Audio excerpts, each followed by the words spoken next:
Surat railway station પર મોડી સાંજે બોમ્બ મુકાયો હોવાનો નનામો ફોન સુરત ગ્રામ્ય પોલીસ કંટ્રોલ રૂમમાં આવતા રેલવે અને આરપીએફ સાથે શહેર પોલીસની બોમ્બ ડિસ્પોઝલ સ્ક્વોડ દોડતી થઈ ગઈ હતી। સુરત રેલવેના પાર્કિંગ, પ્લેટફોર્મ પર સ્ટોલ તેમજ આવતી જતી ટ્રેનોમાં પોલીસે સઘન ચેકિંગ હાથ ધર્યું હતું।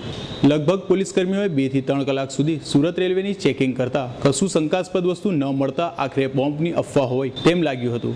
બીજી તરફ આ નાનામાં ફોનની સુરત ગ્રામ્ય પોલીસ તપાસ કરી ફોન કરનાર સામે આવનારા દિવસોમાં પગલાં પણ ભરશે તેમ ઉચ્ચ પોલીસ અધિકારીઓએ જણાવ્યું હતું।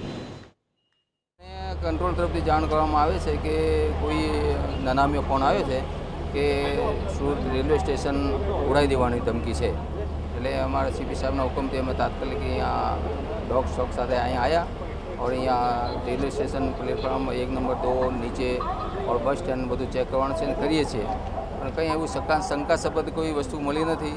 હવે જે બિનવારસી કંઈ બેગ જે મળ્યા છે એમાં ચેક કરેલ છે, હજુ કંઈ મળ્યું નથી।